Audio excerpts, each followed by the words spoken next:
Good day, everyone. Welcome to today's session on the Principles of Auditing, ATSWA.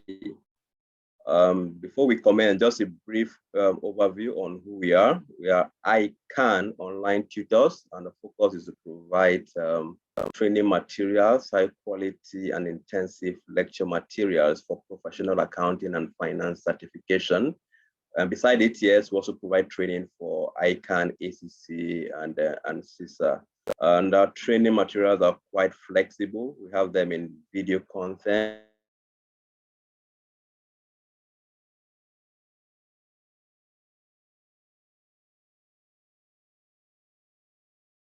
as you're well aware, fees too reasonable as well. So that's basically who we are, just to provide an overview on ICAN online tutors. So now into the course proper, really. So the Principles of Auditing basically has 5 key domains. The starting point for this course, it's focused on the meaning of audit.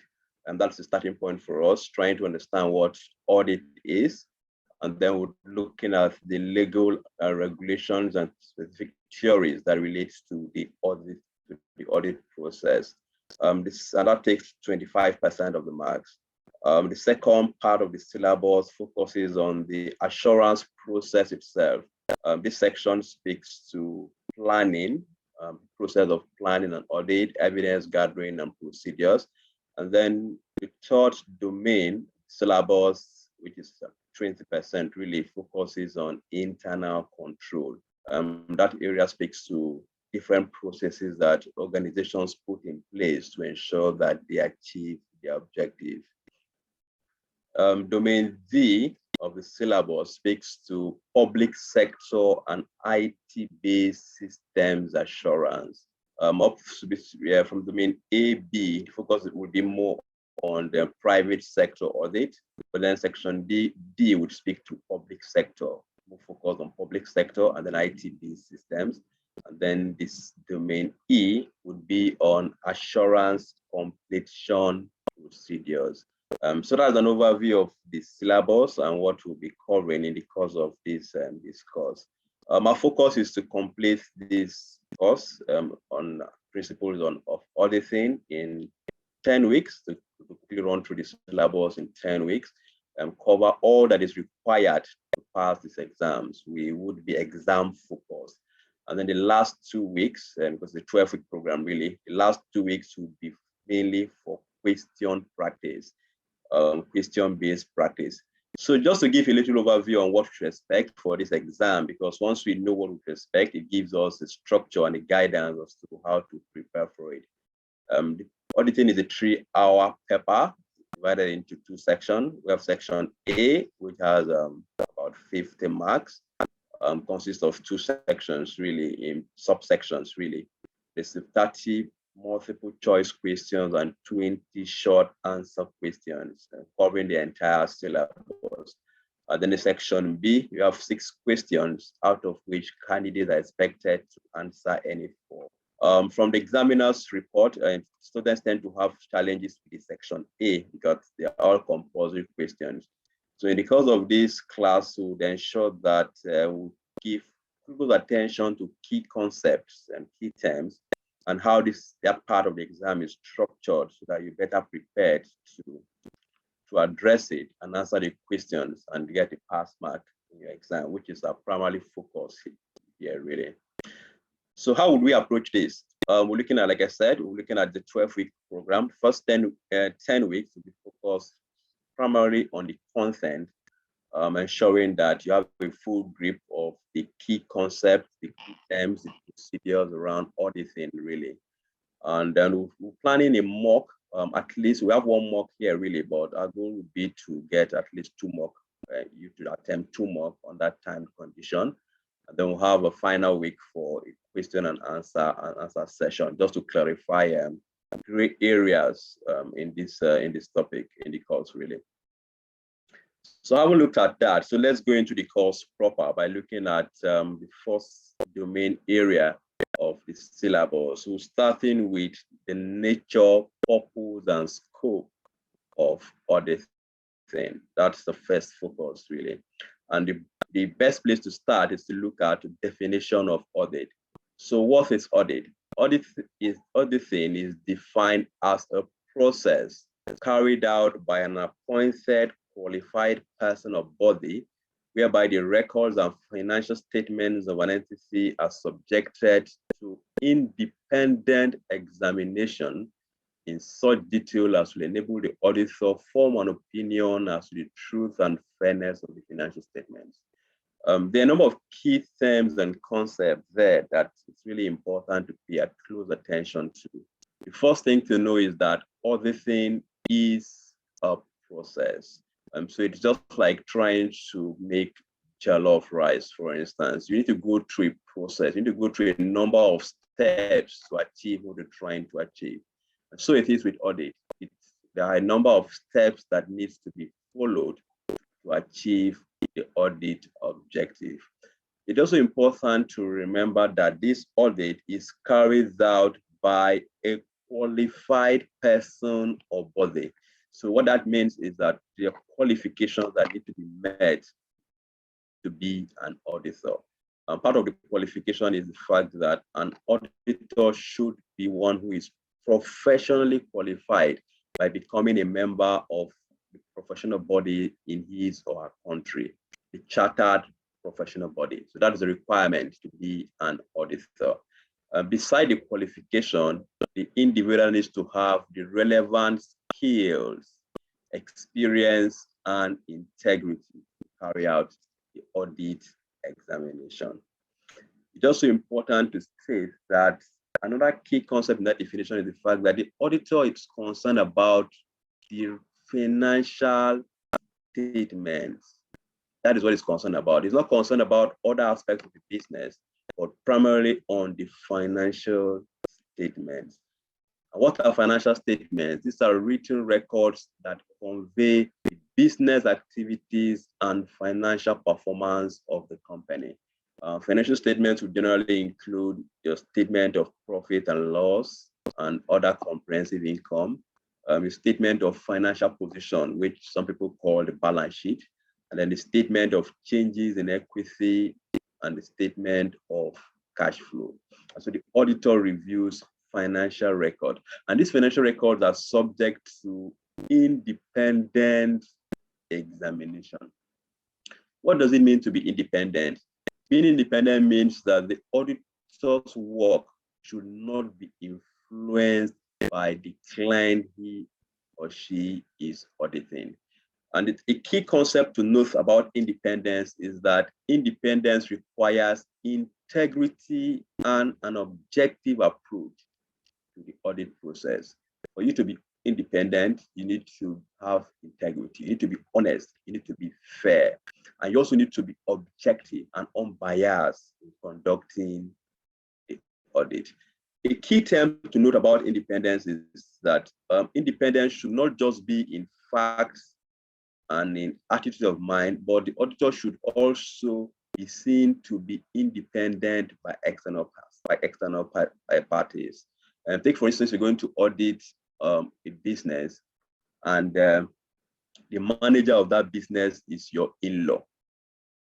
Obviously, you have some emotions attached to that audit. You would want to, their actions would influence the decisions you take because of the relationship you already have with them. Or let's even say you want to do an audit, and then the people you're auditing or the business you're auditing, they're your main source of revenue, and you're concerned that if I issue a report that is not clean to them, they might take away your source of income. That has an impact on your objectivity. So as an auditor, it's important to pay attention to the fact that an auditor cannot give an unbiased opinion unless he is independent of all the parties that are involved in that audit process. Another thing to pay attention to in that definition of audit is that the review conducted by the auditor enables the auditor to form an opinion. When someone says, I believe in, this is what I think, that is opinion. So the auditor's final outcome would be to enable them express a professional viewpoint about the financial statement, and this will be based on the evidence that they've gathered from the review. And the opinion is as to the true and fairness of the financial statement. So they're going to state whether the financial statement is true or whether it's fair. Truth means it's factual and conforms to reality with no material error. And in audit of financial statement, the information has to conform through the required standards and law for it to be considered true. Second part of that opinion is that the financial statement is fair, it's unbiased, it reflects the commercial substance of the company's transactions. So that's the definition of audits and the key terms that you need to take note of with regards to what audit is about. So why do we need audit? Why do organizations need audit? The reality is that for corporate bodies, the owners of the business, the individual shareholders of the business are actually different from those that manage the business. So if, for instance, if you have some units of shares in a company that is listed on a stock exchange, you're considered part owner of that business, but you are not involved in the day-to-day activities of the business. As an owner, then you would like to get some level of assurance that whatever report you're getting from those that manage the business, the managers of the business, contains no error, and that report is not misleading, and that it discloses all relevant information. That will give you some level of comfort as to your investment in that business. And so a way out of this problem or concern around the credibility of financial reports that are prepared by the managers is to have an independent person look at the report and provide an opinion. That independent person is referred to as an auditor. And the truth is, it's not just the owners of the business that are interested in the financial statement. Even though they are the owner, they have primary interest in it, they are not the only ones interested in it. There are other interested parties, which you need to take note for your exams as well. Some of these interested parties include your bankers. Before the bank gives you loan, they would want to look at your finance. They need some level of comfort to be sure that you could actually repay that loan. Your creditors, those that give you to suppliers, your employees too, new employees that want to join the company, want to know how the business is performing, just to be sure that they have some level of safety and when they move into business, into the job. Government agencies as well require a financial statement too to help in their assessment, especially as regards taxation. As well, that's required as well. And then if you require funds from donors, from other external donors, researchers, they would want to have a financial statement. You want to have an independent body look at this financial statement to be sure that the financial statement is objective, is free from any material misstatements, and they are relevant to the need of the users. The key point there to note is that financial statements needs, apart from the fact that it's free from material misstatement, these other users are concerned and need to be sure that this statement is relevant to their need. Let's speak to the objectives of an audit. Although we discussed that when we talked about the need for an audit, but let's to reiterate that. So the objective of an audit could be classified into two, really. We have the primary objective and secondary objective. The primary objective speaks to the main reason why we conduct an audit, while the secondary objective basically speaks to, okay, there are other reasons in the course of the audit that you tend to achieve from conducting the audit, even though that is not the primary reason why you're undertaking that audit. So the primary reason to conduct an audit is to enable the auditor to express an opinion whether the financial statements are prepared in all material respect in accordance with an identified financial reporting framework, and that the financial statements give a true or fair view or is presented fairly in all material aspects.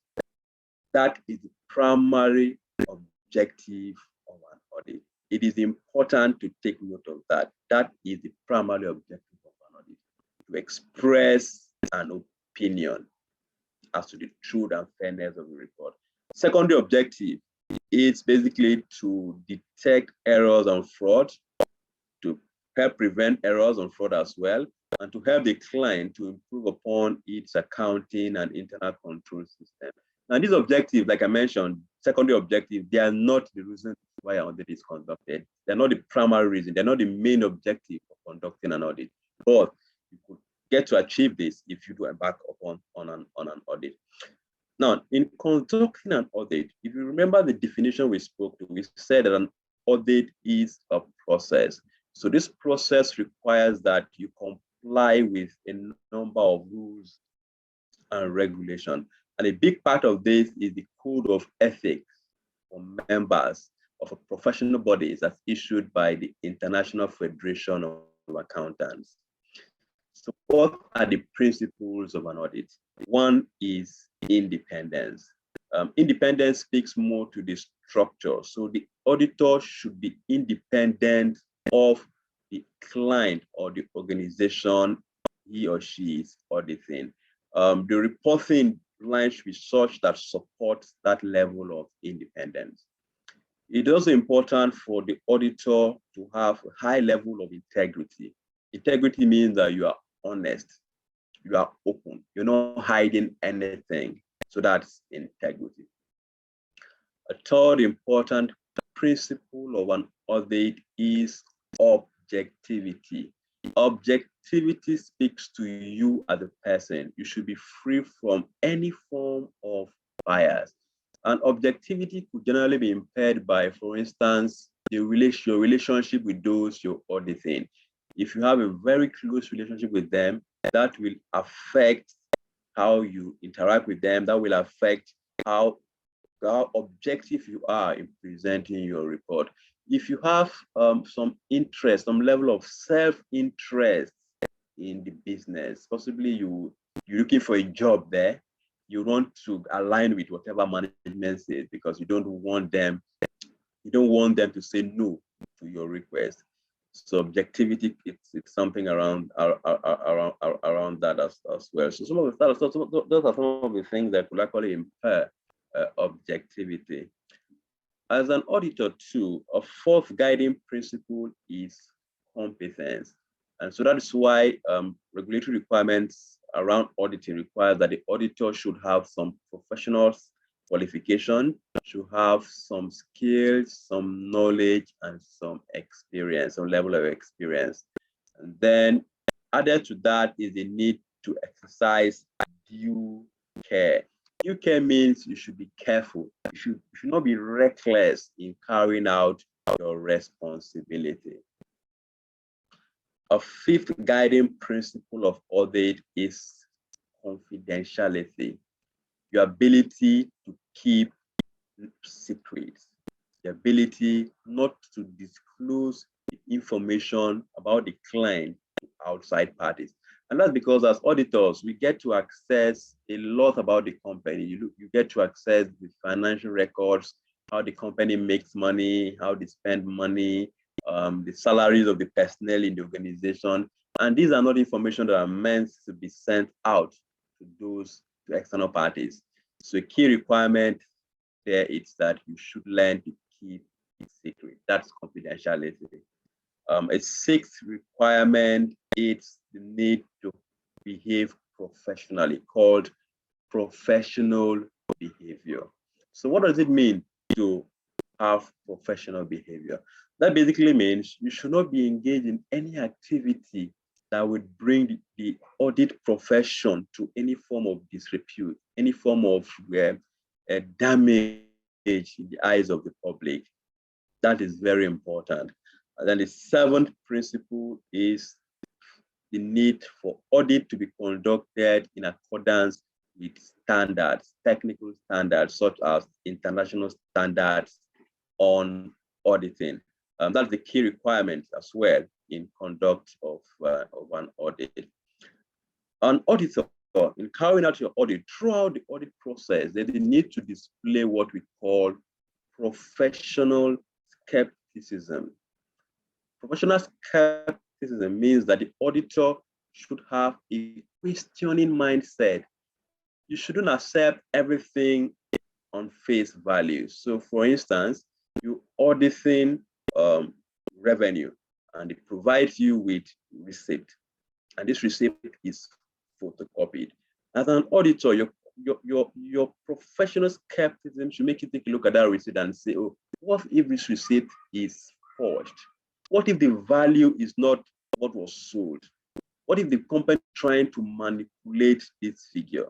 So that questioning mind, that ability to critically assess and question evidence and be alert to evidence that contradict or bring into question the reliability of the document that is presented is a key quality that is expected and required of auditors. And that's because if you don't have that mindset, it's quite easy to accept documents that are not reliable as form of evidence. So for exam, it's important to note the need for professional skepticism, and to note that professional skepticism requires the need to have a questioning mindset about the evidence that has been presented to you.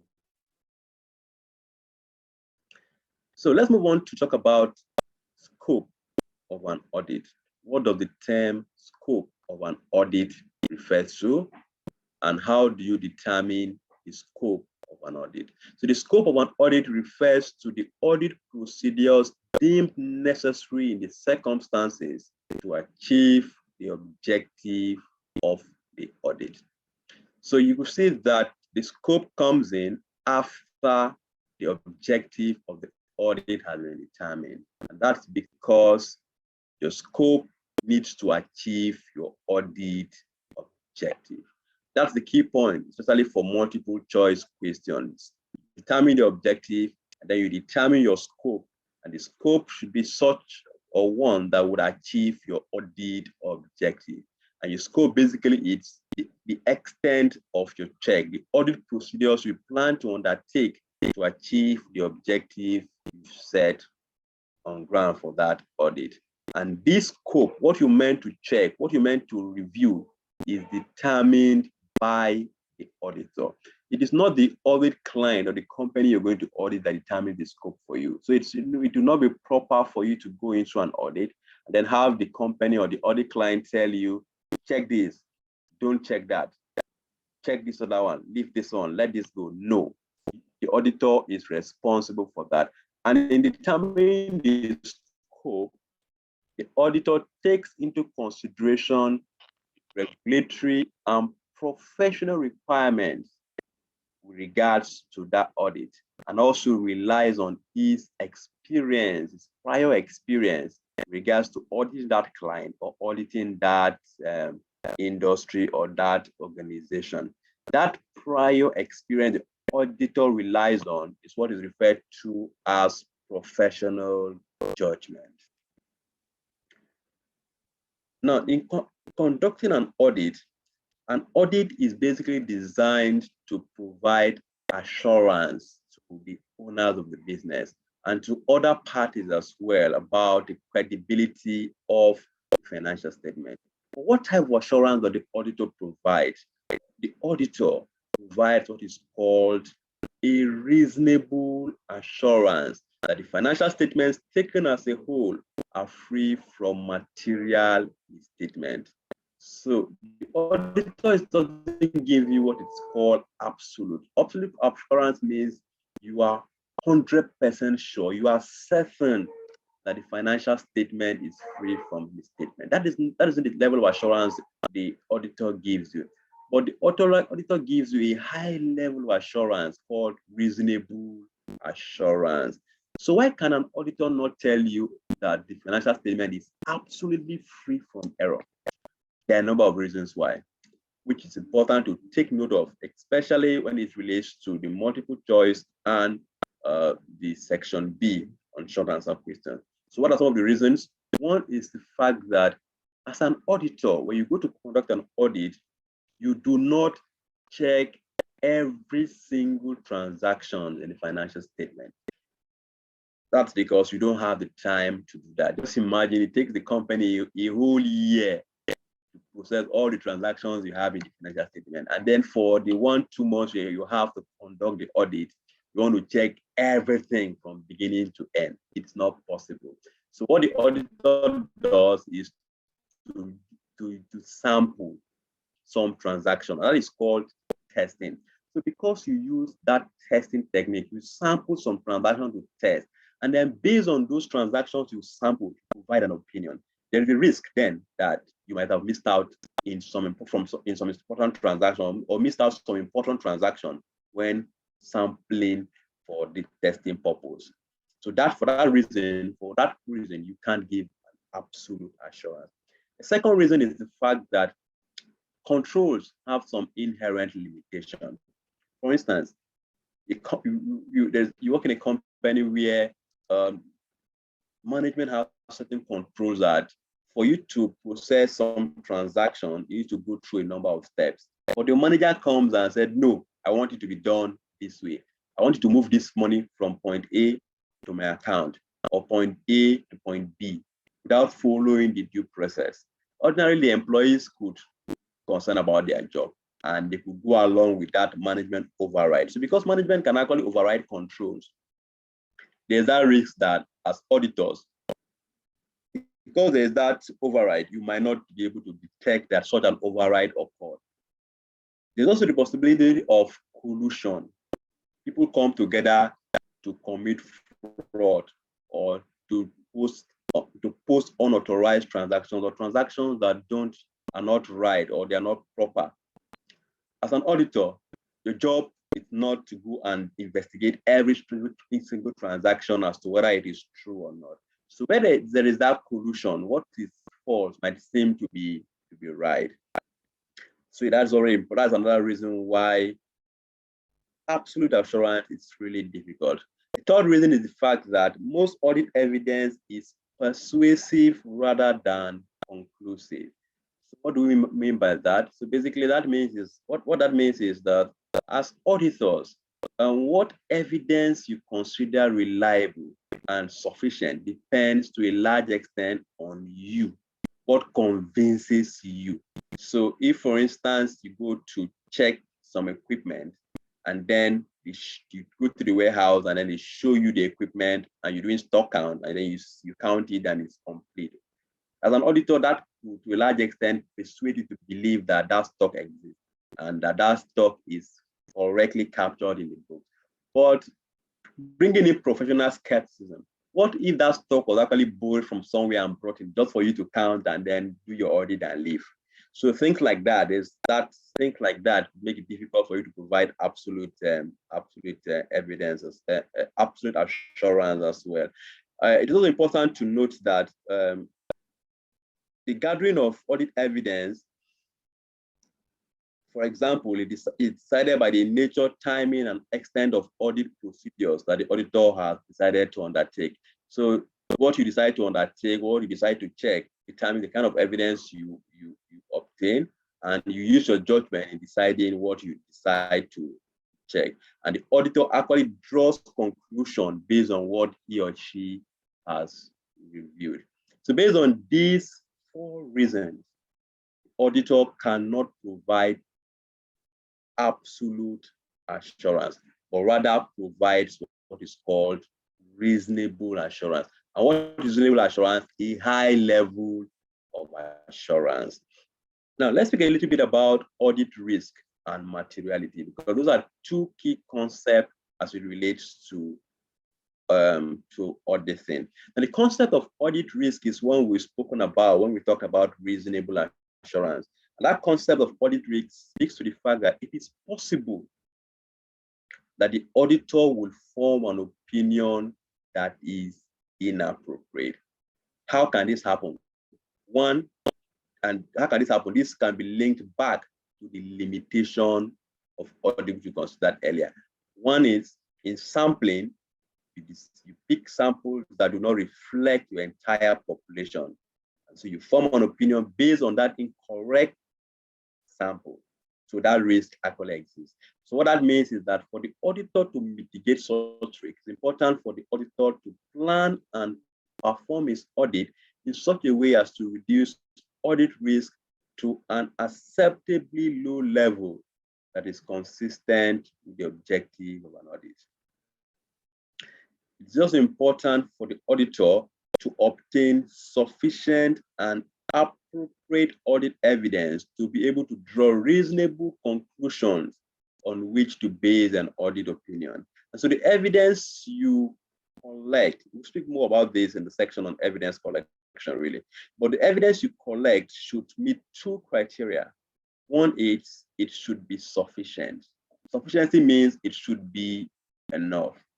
You should collect the required quantity of evidence. The second requirement is that that evidence should be appropriate. It should be related to what you are reviewing. The auditor, in carrying out their work, is only concerned with material misstatement and is not responsible for the detection of misstatements that are not material to the financial statements taken as a whole. What is the meaning of material misstatement? So material misstatement basically means the auditor is looking more at figures, amounts that if you take this out of the financial statement, it will impact on the decision of those that are making use of that financial statement. Okay, so let's take an example. So you have a company like Dangote that deals in millions, for instance, Dangote Cement that deals in millions, for instance, and then they buy a pack of biro for 500 naira. And that pack of biro 500 naira, that expense is possibly not recorded in the account or captured wrongly. You agree with me that that 500 naira compared to a company that declares that deals in billions is not material. It won't impact on the decision of whoever looks at that financial statement. So the auditor is not responsible for those immaterial transactions, but only on amounts and figures that will impact on the decision of those who make use of that financial statement. And that is what is referred to as materiality. So the auditor is only concerned about material amount. So we've spoken a little bit more on the auditing and definition of audit and what audit is all about. So let's now look at the responsibility as it comes to financial statement. And this is important, and it's important to pay close attention to this because there are some misconceptions around some responsibilities for financial statement. So these responsibilities, we're going to split them into two. One is management responsibility. Second is the auditor responsibility. So what is management responsibility? The management of a business, of an organization, is responsible for the preparation and presentation of a true and fair financial statement. That is the responsibility of management. And management is also responsible for the prevention and detection of fraud in that financial statement. Because for that financial statement they are preparing to be true and fair, you shouldn't have elements of fraud or fraudulent financial statement presented. Because if you're presenting a fraudulent financial statement, that statement is not true, that statement is not fair. Now, the auditor's responsibility then is to express an opinion on the financial statement that has been prepared by management. Management prepares the statement, auditor expresses an opinion. And it's important that in carrying out their duties, the auditor should not take on management responsibilities. The two responsibilities were highlighted. The auditor should not take on those responsibilities. So let's move on to auditing in private sector versus public sector auditing. We'll be speaking much around auditing as relates to businesses, as relates to corporate organizations. What sort of the public sector or government, what auditing accounts of government ministries, government establishment, or sectors?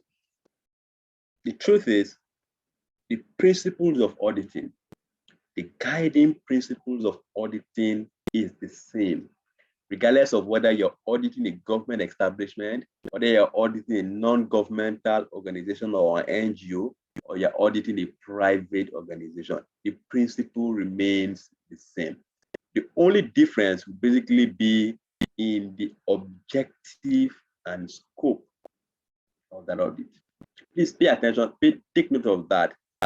Only difference, let me repeat that, the only difference between public sector and private sector audit will be on the audit objective and scope. And that's because the type of account public sector maintain is different from the type of account private sector maintain.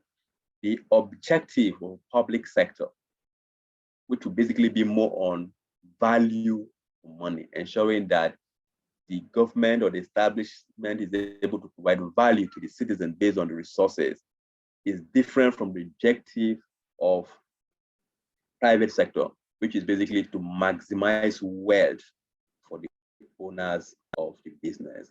So these factors in the requirement, in the form of business, in the form of reporting, is the only difference between public and private sector audit. The principles remain the same. What are the advantages of audit?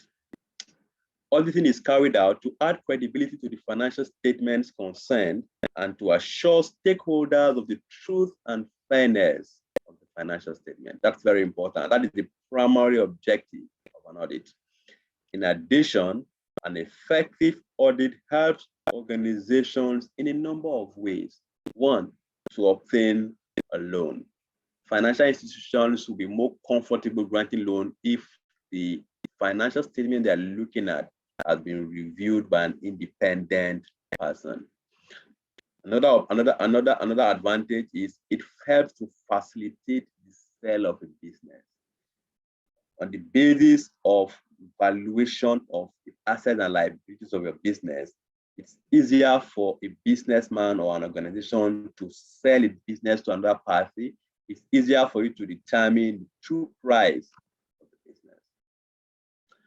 A third advantage, or a fourth advantage really, is that it helps to assess tax. Tax authority rely on the financial statement, or the audited financial statement, to assess the tax that is due from the organization. It also provides information about profit or loss to the related parties of the business, such as the owners, the partners. Some people, for example, in partnerships, some of the partners might not be actively involved in the day-to-day running of the business, but an audited financial statement gives them that level of comfort. Another advantage is sixth one, is that it helps businesses to prepare for the future. So when you have a statement that is true, statement and fair, that is unbiased, you can look at what you've achieved today based on this statement, and you're able to plan future events because you have that assurance that that statement you're looking at, that you're using for your plan, has a high level of credibility. But there are disadvantages to audit as well, even though it has a number of advantages. One is the fact that audit is not free. Organizations have to pay for audit, called what? Audit fees. And this audit fee is actually expensive, really. And so that adds to the expense of the organization and extra financial burden to the business. Second disadvantage is that when you invite external parties to audit you, you expose your information, your confidential information, to external parties, and you never can say what happens. That information can get leaked to people, to your competitors. So that's a disadvantage, and that's a risk of conducting an audit. The third disadvantage is that when audit is taking place, the audit client and the staff and management are required to provide information to the auditors. And that constant request, that period where they are required to provide constant requests, it could disrupt your work and be seen as an additional burden to the business and to their staff. So those are 3 disadvantages of auditing. It's also important to note that auditing has limitations. We've discussed this in the course of this lecture, but let's look at them again just to remind ourselves. One is that the auditor expresses an opinion. They give you a reasonable assurance. They do not certify whether a set of account is completely correct or not. They don't do that. So that's the limitation of audit. A second limitation of audit is the fact that there is no guarantee or assurance from the auditors that what happened in the past will apply to the future, as audit relates primarily to past transactions. You express an opinion on a financial statement that has been prepared regarding events that happened the previous year. So that doesn't reflect it. That might not reflect the future. There is no guarantee that that will reflect the future. The third limitation of audit is audit doesn't look at efficiency. It doesn't look at if the way management spends money or the way the organization spends money is best for it. Or if there is a way the organization can save costs, why not save costs here rather than spend on it? Audit does not address that. Auditor focuses more on the financial statement. What you have in the financial statement, is it true? Is it fair? How does management decision affect the figures in the financial statement? And to recommend ways to improve your control system. They do not conduct extensive review on efficiency. Please take note of this limitation as well of auditing. Now, there are a number of expectation gap when it comes to audit. That is what is referred to as audit expectation gap. And what is audit expectation gap? Is the fact that there are a number of widespread misconceptions about what the auditor does versus what the auditor should do, or what people think the auditor does. So what people think the auditor does is different from what the auditor actually does. So that gap or that difference is what is referred to as audit expectation gap.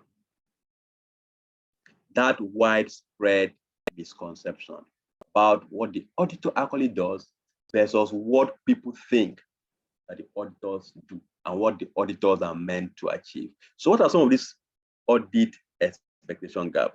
This is actually a question in one of the recent past papers, so pay close attention to it as well. So many people think that the auditor's reports are to the directors of the company, but not to the members. That is not true. The auditor's reports are to the owners of the business. You recall we said at the outset that the owners of the business want to have some level of assurance that whatever management is presenting is true and it's fair. So it's only proper then for the auditor's report to be directed to the members and not just to the directors. The second misconception is that some people think that a qualified audit report, which indicates that the financial statements do not give a true and fair view of the financial position of the enterprise, is more useful to those who appoint the auditors than an unqualified or clean report. So what that means basically is that some people feel that when the auditor says that the financial statement is true and fair, that is the better report. That portrays well for the auditor than when they say that there are issues or the qualified report. That is a misconception. The auditor role is to give an opinion, regardless of the outcome of that opinion. to review the records and give an opinion. They are not judged based on whether the opinion is true or unfair, or the opinion is a qualified one or has a issue. They are not judged based on that. That's a misconception. The third audit misconception is that it is the auditor's duty to detect fraud. That's why sometimes when there's a fraud occurred somewhere, and then people are like, did the auditors not audit that financial statement? That's because of that audit expectation gap. The auditor's responsibility is not to detect fraud. The fraud detection is the responsibility of the directors. It is the responsibility of directors and management of the business. Auditor is only concerned about materiality, material amounts or transactions that will have an impact on whether the financial statement is true and fair. It's not the responsibility to go and scrutinize every single data in there, or every single receipt to see if they are forged or if fraud is happening. So that is the third misconception about what audit is meant to achieve. Let's please take note of these three audit expectation gap. Very important. So to reiterate this, let's take a look at these three key knowledge check questions. 1, who are the auditor's report directed to? Management or the shareholders? It's clear from our discussion. The auditors are brought in by the owners of the business to review and provide them some level of assurance called reasonable assurance on the financial statement. And so it is only proper that the auditor's report is directed to the shareholders or the owners. Second knowledge check question. What is the auditor's responsibility with regards to fraud? The auditor is not responsible. It is not their duty to detect fraud. It is not the auditor's responsibility. The auditor's responsibility is primarily to access the financial statement, look at material transactions, material amount, review them as to whether they are true and fair, and then express an opinion. They are not there to scrutinize every single record, every single receipt in search of fraud. That is not their responsibility. A third question is a true and fair financial statement report more important to the owners of the business than a qualified report? Why? So it's important to note that the auditor is meant to express an opinion, true and fair opinion. So if from the review of the financial statement, you feel that that financial statement is true and fair, that is the opinion they will express. And if they feel that that financial statement is not true and fair, otherwise it's qualified, the issue is called a qualified report. They are not judged, they are not evaluated based on the type of report they issue. Rather, the auditor is evaluated based on the quality of their work, not on the type of report that is presented by them. So let's look at the types of audits that is generally conducted by organization. There are a number of a different classification of audits, so it's important to identify them, to review them, and these are also a key part of past exam questions. So it's important to pay close attention to these terms, what they mean, and when they are required. The first type of audit classification is private audit and statutory audit. What's a private audit? Private, personal to you. So that's when you say private, saying something is personal to you. So private audit is actually one that is undertaken at the instance of an interested party. So let's say, for instance, someone wants to buy the business. He needs to know if the figure that management has been reporting before now, or the valuation, the value that management is placing on the asset and their debt, it's fair. You conduct what they call a private audit. Or you need to get money from the bank, and the banker is looking at the amount that is involved. It's a huge amount. And they want to be sure that you can repay that amount, that you have the assets, you have the ability to generate revenue to repay that amount. You can decide to say, okay, we need to get an independent person to undertake a private audit of the company for us. So in that case, situation where a private audit is undertaken, the result of that audit is directed to the private individual that made the request for that audit, because that audit is not requested for by the owners of the business. Please pay close attention to that as it pertains to private audit. And the private audit is undertaken and is requested for by a particular entity or a group. The result of that audit is directed to that private interested party. The other part of it is a statutory audit. When we say statute, we're talking about the law. Statutory audit, the law. So a statutory audit arises under the company law as a result of company law, in which it is mandatory or is required by law for every limited liability company to be audited annually by a professional qualified auditor, by a professional qualified auditor. So this audit is required by law. And so if you look at the definition of the statutory audit, it speaks more to that, the definition of audit we considered earlier. And that's because that part of it is the requirement by law that this audit must be undertaken. That is the statutory audit. So just to summarize, private audit is required by a private interested party. Statutory audit is required by law. The second classification of audit is around external audit and internal audit. X means X, outside X. So an external audit is where an independent person or independent persons are brought in from outside an organization to review the accounts that are prepared by management. That's X, external person. Internal person. So that's the way to differentiate it. X, external person. Internal person. Internal audit, internal person is conducted by employees of the business.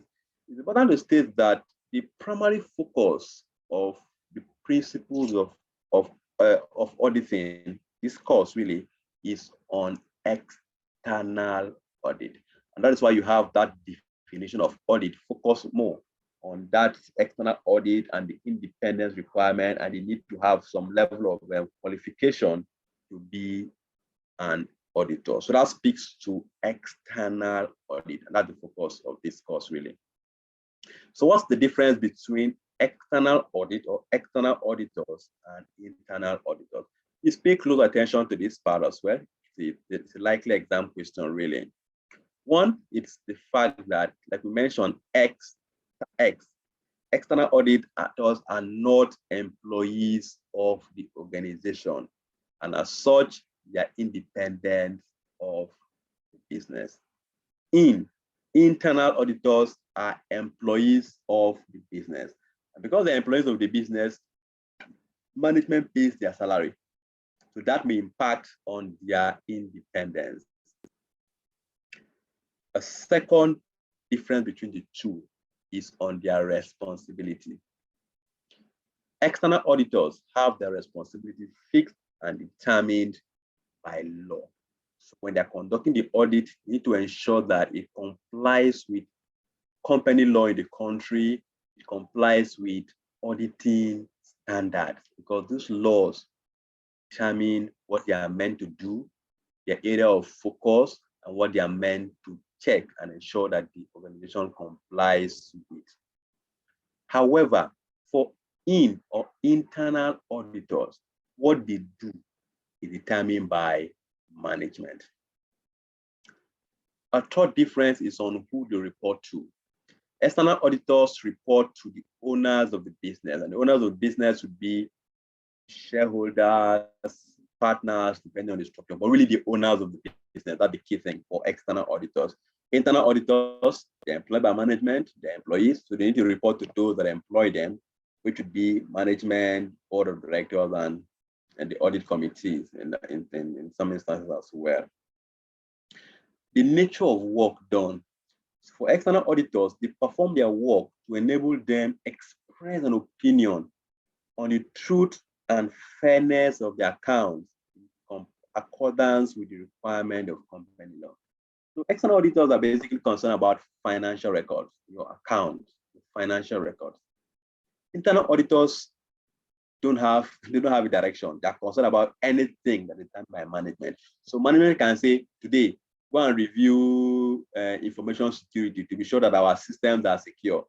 You would go and do that. Tomorrow, go and check compliance. Are we complying compliance with this law or that law? The next day, go and check review on our efficiency, our efficiency and the value we get for our money. Are we spending money right? Are we meeting our target? You know? So whatever management decides that they undertake, that is what internal auditors do. That's the third difference.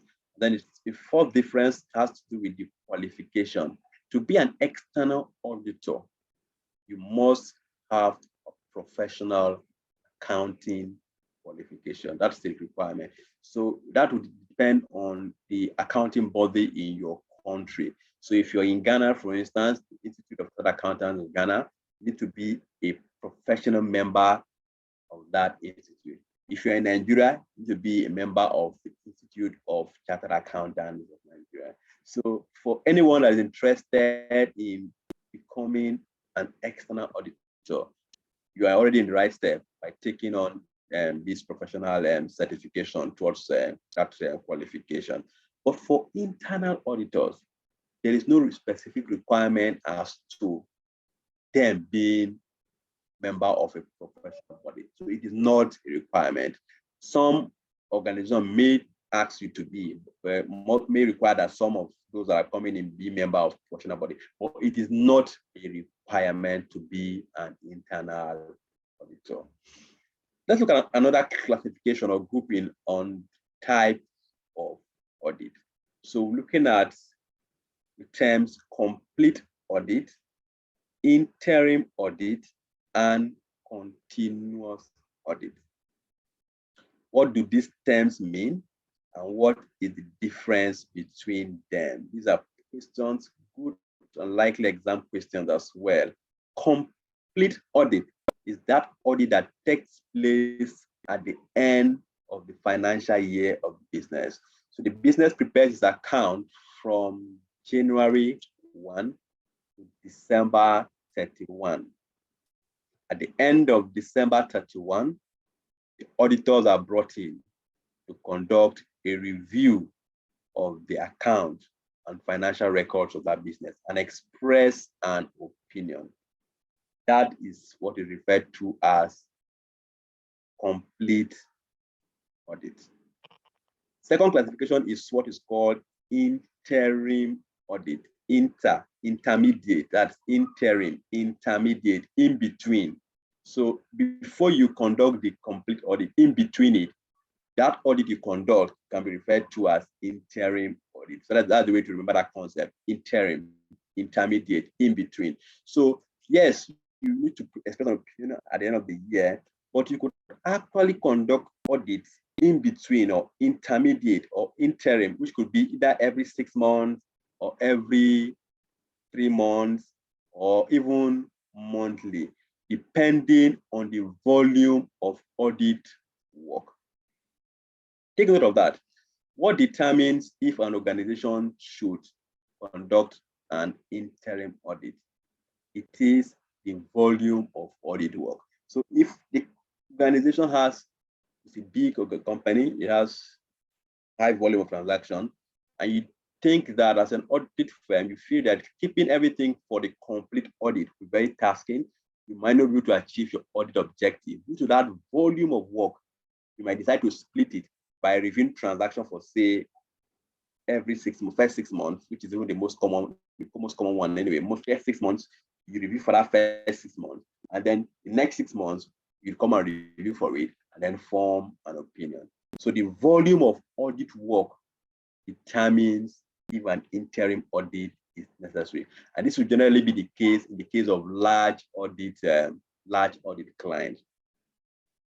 A third classification is what is called continuous audit. So what would help you remember this is continue, just continue, just continue. That's continuous audit. So this involves conducting audit work throughout the period to which the account relates. So why would an audit firm or a business want to have, or the owners of the business want to have an audit conducted throughout? What could warrant this? So this may be undertaken where the system of internal control created by a large company displays fundamental and material weaknesses.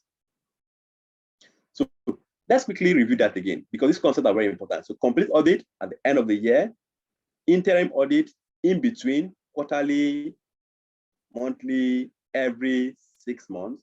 What determines interim audit is the volume of audit work, and this would necessarily be done in the case of large clients. Continuous audit, continue audit conducted throughout the year. What determines if a continuous audit is required? It's where the company is large and there are concerns about the system of internal control, or the fact that there could be some material weakness in the financial system, in the financial records of the business. A fourth classification of audit is the difference between systems audit and financial statement audit. Systems audit, the keyword there is system, and the other one is financial. So system focuses more on looking at the systems through which the financial transactions are processed. So for instance, if you are processing your transactions through QuickBooks, for instance, you need to look at that system. So is this set up in such a way that the integrity of your record, your data is guaranteed? Is there appropriate segregation of duties? So in system audit, we are not looking at the record, no. You're looking at how that record is processed, the medium through which that record is processed. Does it give you an assurance that whatever passes through that system results in quality financial statement? But financial statement audit, on the other hand, and the keyword there being financial, refers to a review of your accounting records. So it's important to pay close attention to these terms. I've seen a number of these terms in multiple choice and short answer questions. So important to pay attention and understand this term and when they are actually required by auditors and when they are undertaken by auditors. Let's move on to the next section that focuses more on assurance. Meaning of assurance. So what does it mean to say auditors provide assurance? So to understand this, it's important to look at the meaning first of that word, assure. I assure you. So assurance refers to a high degree of certainty that something is accurate. If someone tells you, I assure you that I'll give you the money tomorrow, it's trying to give you some level of guarantee. So that is what assurance is. So in audit, assurance engagement means an engagement in which a practitioner expresses a conclusion designed to enhance the degree of confidence of the intended users other than the responsible party about the outcome of the evaluation or measurement of a subject matter against criteria. What that basically means is the auditor expresses an opinion, gives you an opinion that gives you some level of confidence, some level of certainty about the fairness, how truthful that financial statement is. And that audit assurance is undertaken by an independent party that is not responsible for the preparation of that financial statement. There are two forms of assurance, or two ways in which assurance can be provided. One is through audit review or audit examination. The second is through other forms of reviews, really. So let's look at the audit review, basically. So the audit review would be external audit, for instance, or internal audit. So when an auditor conducts an external audit, conducted by external party, or we have an internal audit conducted by our own employee, the opinion you form is what is called reasonable assurance. You give what is called a reasonable assurance. We explained this before, really. So reasonable assurance, true and fair view. That's what you provide. True, saying that the financial statement is free from all forms of material misstatement. Fair, financial statement is not biased. Now, there is another assurance that can be provided through reviews. If, for instance, you have a private review, for instance, you conduct your own, the bank comes and says, we need to conduct our own review as to a particular area of the financial statement, or invite a party to investigate a particular area of the business. They're not reviewing the financial statement in this instance as a whole. They're not reviewing the financial statement as a whole. So they cannot give you reasonable assurance. So these sub-reviews or sub-reviews of financial statement or sub-review of the business transactions or activities, the opinion from that review is expressed in a form called negative assurance. What does negative assurance mean? You know, negative, when you hear the word negative, you might feel that it means bad. No, that's not what it means. Negative is a level of certainty that something is accurate because no proof to the contrary is present. So, for instance, you're conducting an investigation to see if inventory was stolen from your warehouse. So you're conducting that review, and the auditor comes and does the stock count, check the records, and he doesn't find anything to show that inventory was stolen. The assurance the auditor gives is what is called negative assurance. Negative. We did not find anything to suggest that this is wrong. So that's the context in which negative is used here. It's not used to indicate that something bad. No, if one said negative, no, we didn't find anything to show that something is wrong. So let's take that again. When would an auditor issue a negative assurance? Negative assurance is issued in a case where an auditor is conducting other forms of reviews apart from the whole financial record, other forms of review. So come and review my stock process. Come and review, review or investigate this part of my business. Come and I want to sell my business. I need to review to confirm that the value I put in my asset is correct. All those other forms of review, the auditor issues a negative assurance. Audit of financial statement as a whole, the auditor issues a reasonable assurance.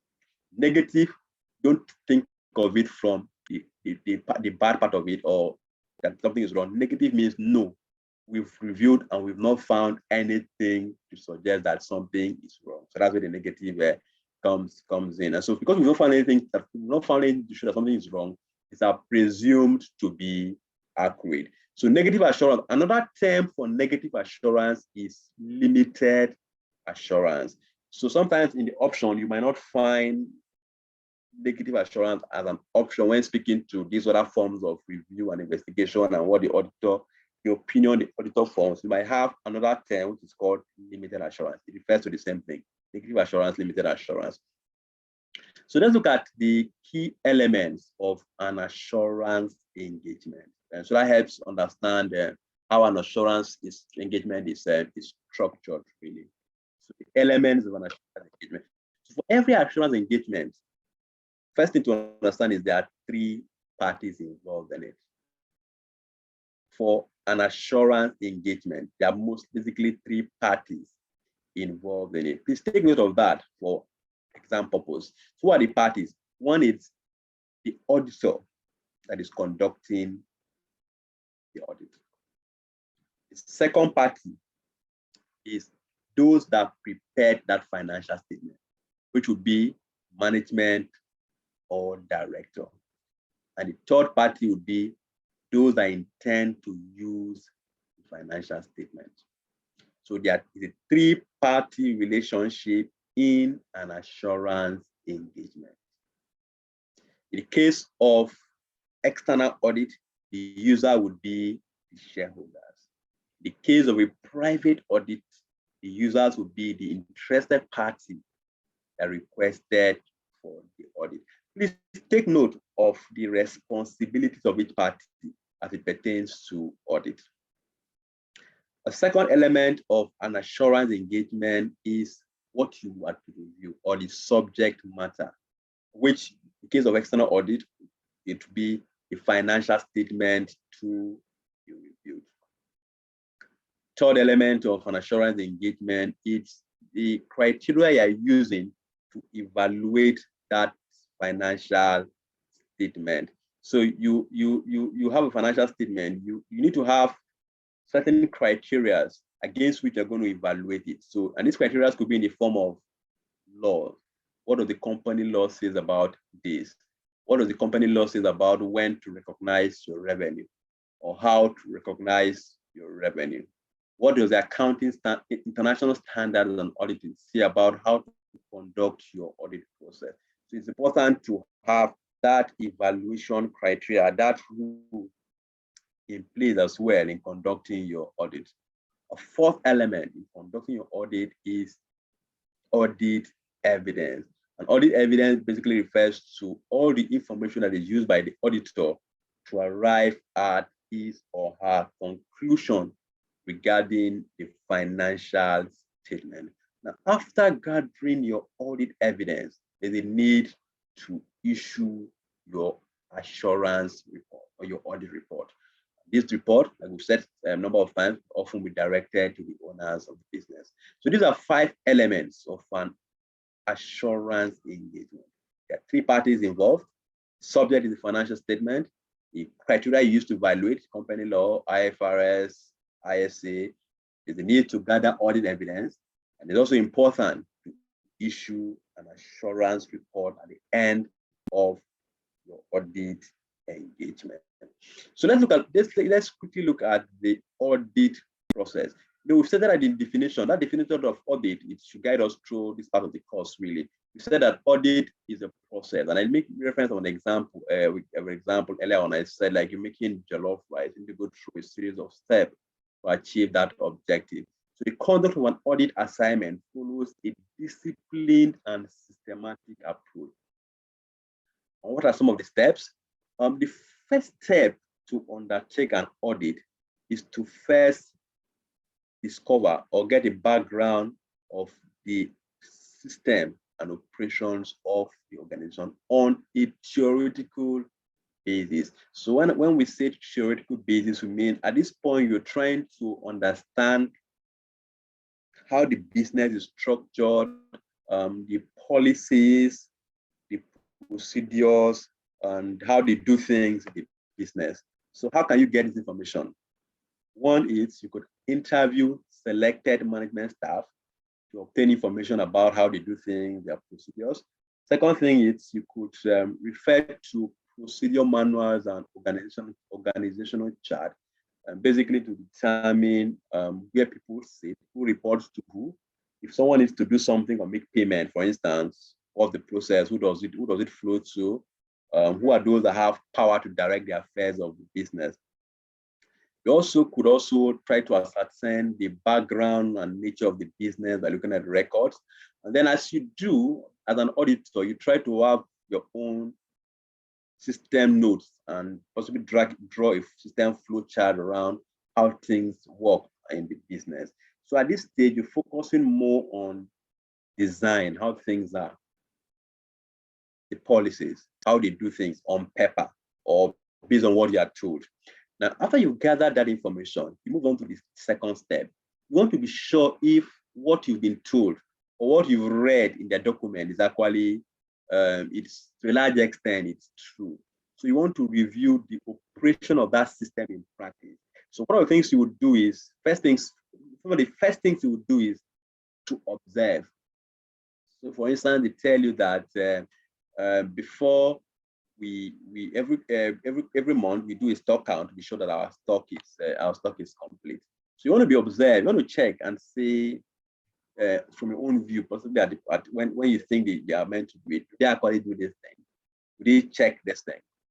And then you could also do a walkthrough of selected transactions, just to satisfy yourself that some of these you've gathered, it's actually true, and they do these things, or they operationalize what they have in their policy and procedure document. A third step is to conduct a review of the internal control system, discover the strengths and weaknesses in the control system in detail. How would you achieve this? First is you might want to issue what they call an internal control evaluation questionnaire. So you issue a questionnaire to key people in the business or key people that perform some activities. You try to get their views on how do you do this. When you, for instance, when you initiate a transaction, does it go through an approval process? Do we have anybody that approves it? You know, it gives you this view around, okay, how things work and how likely that someone can steal something on his own. You also tend to look at questionnaires around, okay, have you been pressured to do or commit improper act or to steal or transfer money to some individuals in the organization? The second activity that could be conducted at this point is to do what is called a compliance test. So what's a compliance test? Compliance test. So the word there is comply. So you are checking if people comply. That is what a compliance test. If people comply. So for instance, the organization has a policy and say, okay, because we don't want people to steal money, we've told our staff that you shouldn't collect physical cash from customers. So you want to check and look at your bank statement, for instance, and say, we have instances where we have cash deposit. So that gives us this that helps you understand if people actually comply with the requirement or the policies of the company. And then you prepare a memorandum on which areas based on your review of internal control. First step in the audit process is to evaluate the relative effect of weakness in each major operational area.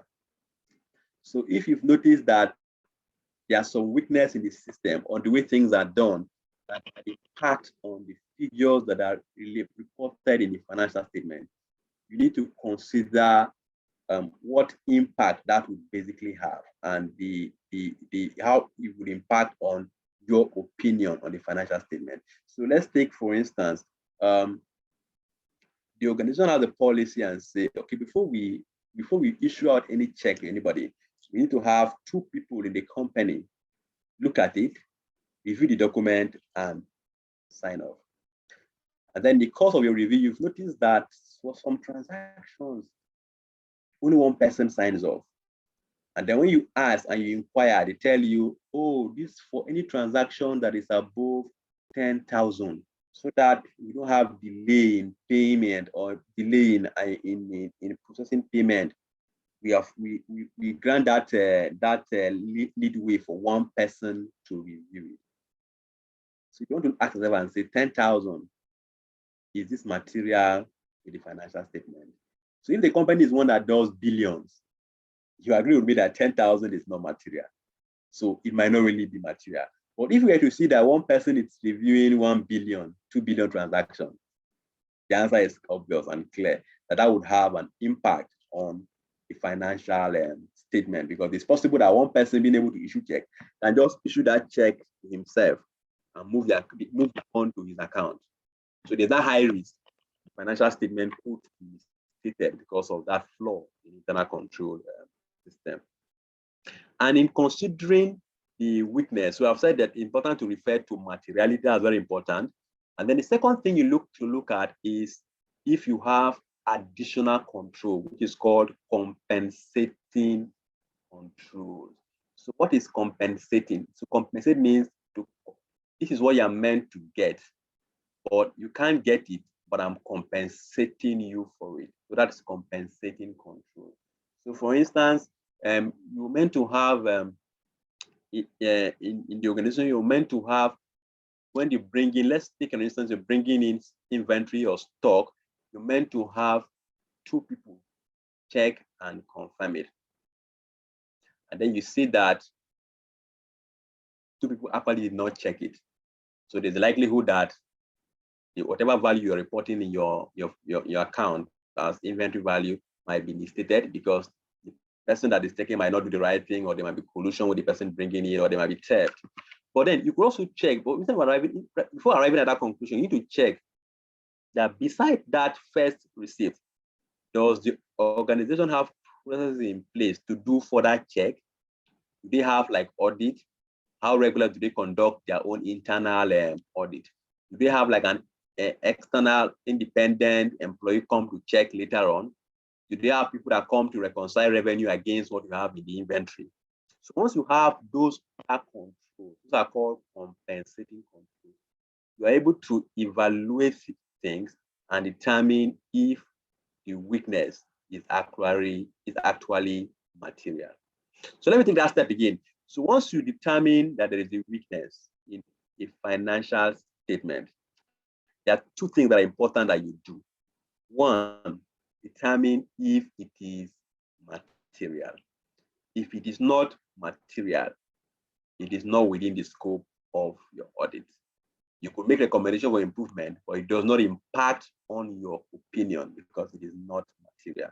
So you need to check if there is another control beside that primary control that can actually address the risk from that material statement.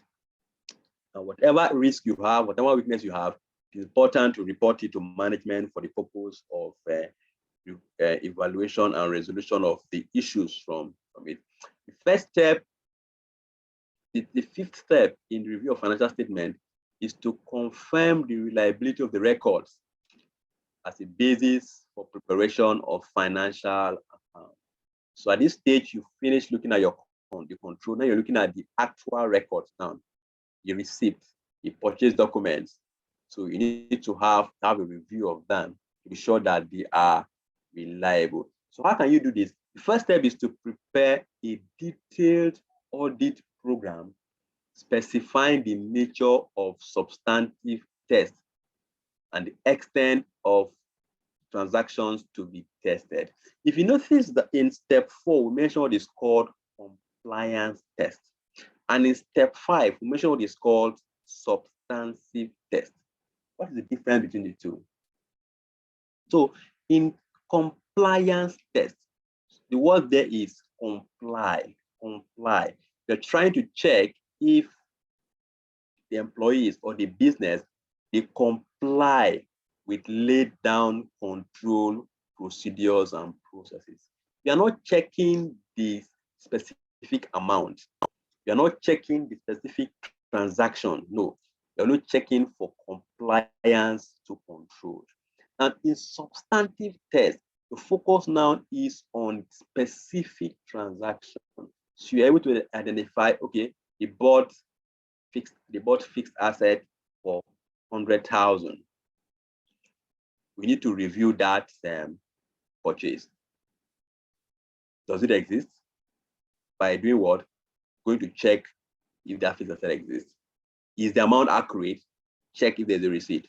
Check if there's a document. try to do a reasonable check. You can possibly compare it with what the price of that asset should ordinarily be if it's a very material value. So substantive test focuses on the amount, specific transactions.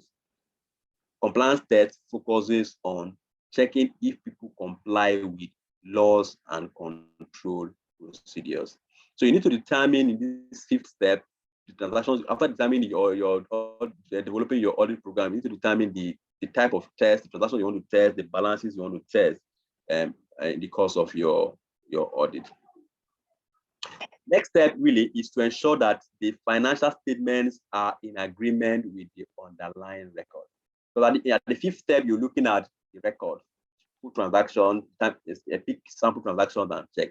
And the sixth step is the individual transactions that are used to prepare the financial statement from the trial balance. So the sixth step, you need to be sure that the financial statement as it is was derived from the individual transaction and the flow correctly to the financial statement. So you need to prepare detailed year-end schedule, preparing detailed year-end schedule, looking at profit and loss and other comprehensive income schedule. You need to looking at the summary of individual items by cross-reference to the records and statement of financial position schedule. I need to reconcile movement in the items. So basically, at this point, you're looking at what management, the financial statement management are prepared, and trying to reconcile it to what it. Remember that we said that as auditors, we are not responsible for preparing for management. So basically, you're looking at financial statement that are prepared by management. You can do a recalculation really as part of your process, and to be sure that it flows and it's linked to the record that you've reviewed in step 5.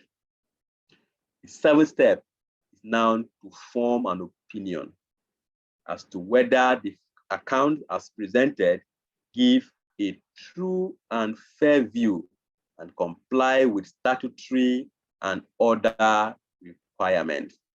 So a number of things the auditors are expected to do or can do at this point to achieve these objectives. One is to obtain letter of representation from the chief executive or the CEO. A letter of representative basically it's a document you get from the CEO addressing some of the concern or getting some clarification from them, confirming that our financial statement is true from material statement. Second step is to complete your verification of assets and liabilities, material values. Third is to ensure that the audit procedures you've carried out is in line with the audit program which you developed in step 5. You look at step 5A, required preparing audit program. So at this point, you need to ensure that you execute that audit program. Another step you could be taken to achieve this is to perform analytical review. What's analytical review? It's more like looking at the trend, past trend, and then being able to link it to the present. So for instance, if last year your cost of sales was 60% of your total revenue, then you're looking at this year's financial statement, you're seeing that your cost of sales is 10% of your sales revenue. That should basically prompt you to take a second look from that analytical review, looking at past record and then linking it to the present. A third action that can be taken is to consider the changes in accounting policy and subsequent events to the current year. So if there any change in accounting policy, any change in laws, it's important to look at that and determine its impact on the financial statement and if that has been appropriately reflected. The third action is to use checklists to cover all disclosure requirements. A checklist is basically a document where you have, okay, this is meant to be there. Is it there? You tick. B is meant to be there. Is it there? You tick. If it's not there, you asterisk it at X or something, so you can do a follow-up. That's what is called a checklist. So that is a key tool that can be used to ensure that as an auditor, you don't miss out anything in the course of carrying out your check. It's also important to also look at the post-audit review of your audit files, your audit programs and accounts by an independent partner. This is required just to ensure that you didn't miss out anything. And because oftentimes, if you have someone else check your work, easier to pinpoint what you might possibly have missed. So when you have an independent partner, look at your work. It's easier for you to determine if there are issues that require a second check. The eighth stage of the audit is to express his opinion in writing, and this will be in the form of an audit report to members. So at this stage, the auditor will review the draft content of the director's report or other forms of report. They consider if that financial statement is true and fair, or if there is a need to qualify the report. So a qualified report means a report that is not true and fair, a report that the auditor has some concerns with, and it doesn't feel that that statement the report is factual. And then if there is a need to qualify the report, the auditor will need to refer that qualification to independent partners of independent partners as well, just to be sure that they have an oversight over what's happening. And then the draft audit report is included in the published account of the organization.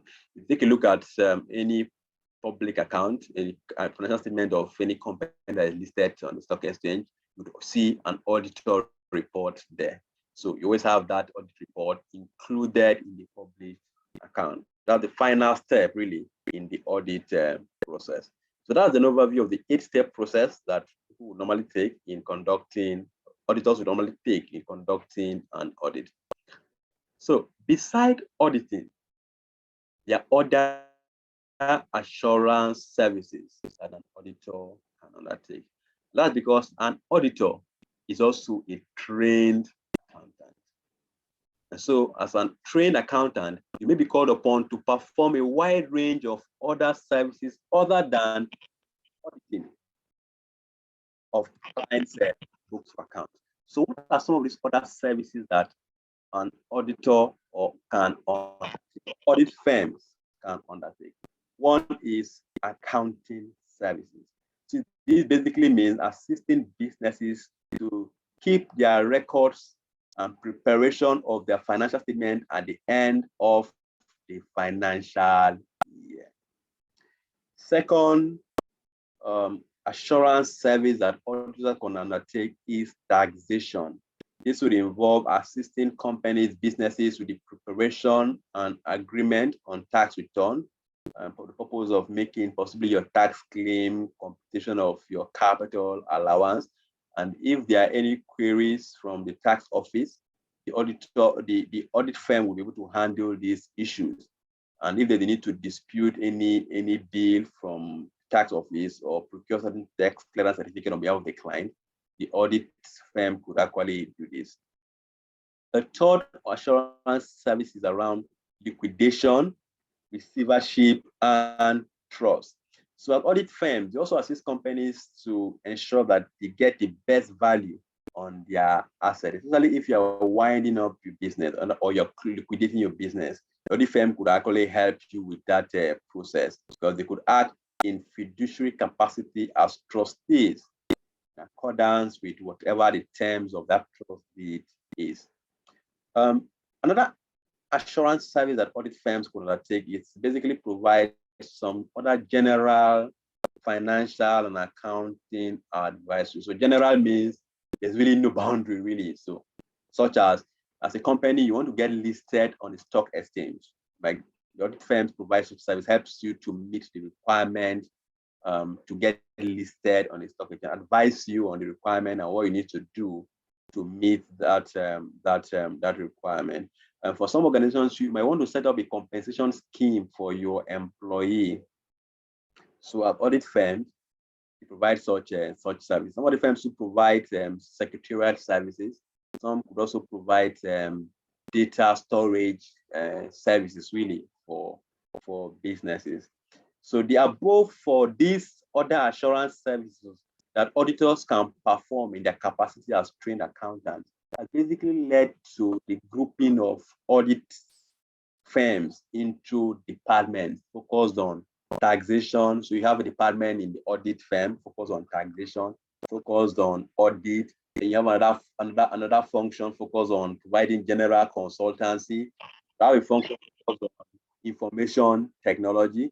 You could also have a function focused on preparation of account and liquidation. So why do we have these different sub-departments? Basically, key reasons why audit firms have this is to ensure that independence and objectivity is protected. Because, for instance, we said that as an audit firm, also as an auditor, you should not be responsible for preparation of the account. That is management responsibility. So what audit firms do, but because you're a trained accountant, you should be able to perform all other functions that accountants perform. So what audit firms do now is to have a specific unit that is now, or department that is focused on preparing account, and then have another unit that is focused on auditing, and that would prevent that independence concern or conflict between this function. And for every audit engagement, there is someone who is responsible for the performance of that audit engagement, or for every audit, any assurance service, be it audit or any other assurance services. There's always someone in an audit firm who is responsible for the performance of that audit and for ensuring that that audit is performed correctly. And that person is referred to as the engagement partner. Please take note, an engagement partner is responsible for the performance of audit and other assurance services and ensures that the report is issued on behalf of the firm.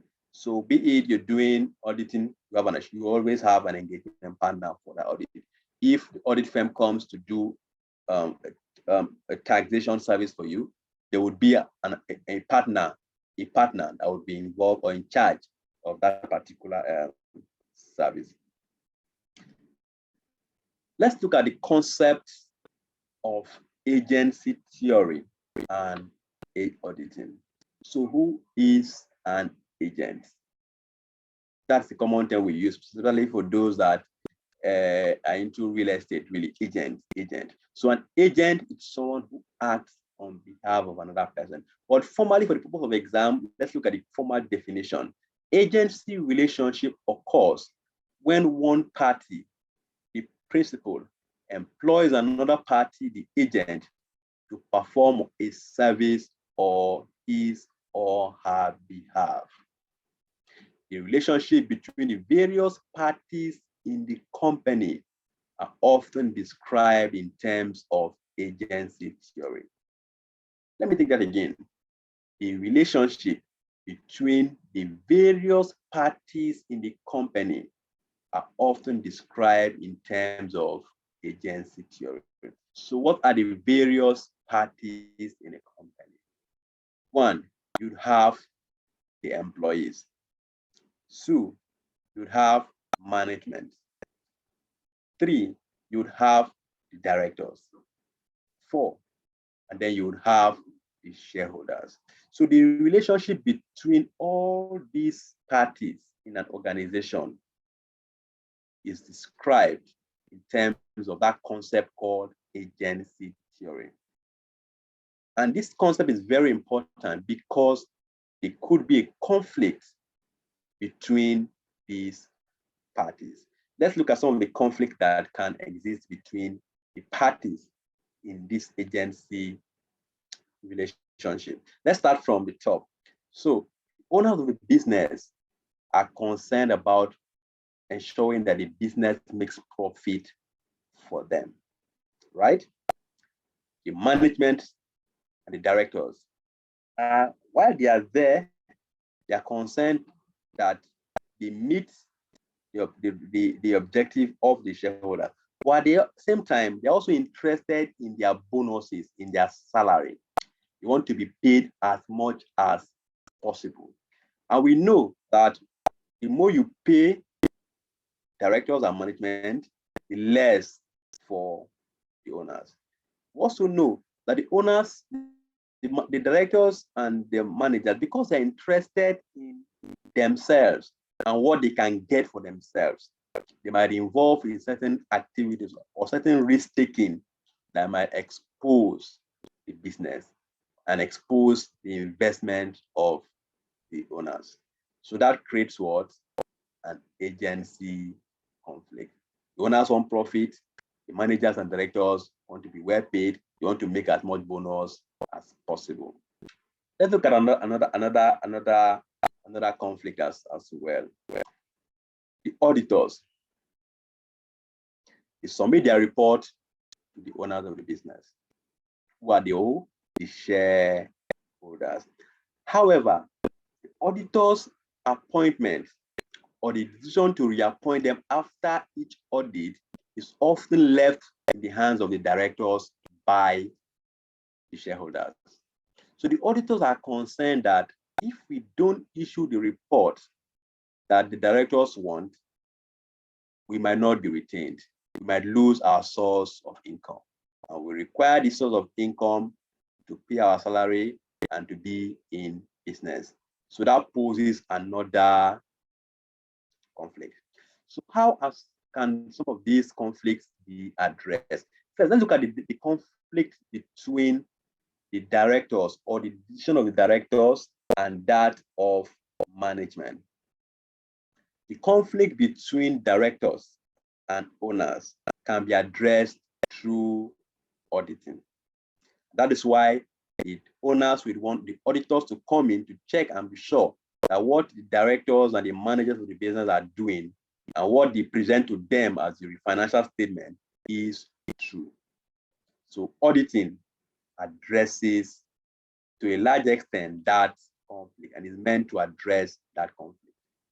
Now, what of the conflict between the directors and the auditors? So like we said, while the auditors present their report to the owners of the business, the auditors' reappointment would oftentimes be done by the directors.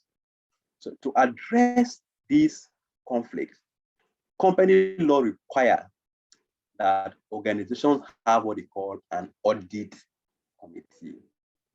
So the setup of this audit committee is meant to address that conflict. So that is a requirement by company law in many countries. The intent is to provide some level of independence to the external auditors and create space, some level of space between the auditors and the directors of the company that is being audited. So how does this happen? Let's look at first at the membership of the audit committee.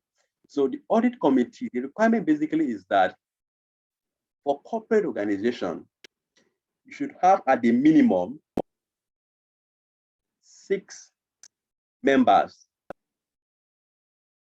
A maximum of 6 members in your audit committee. But the composition really, you should have minimum of half of it should be non-executive directors.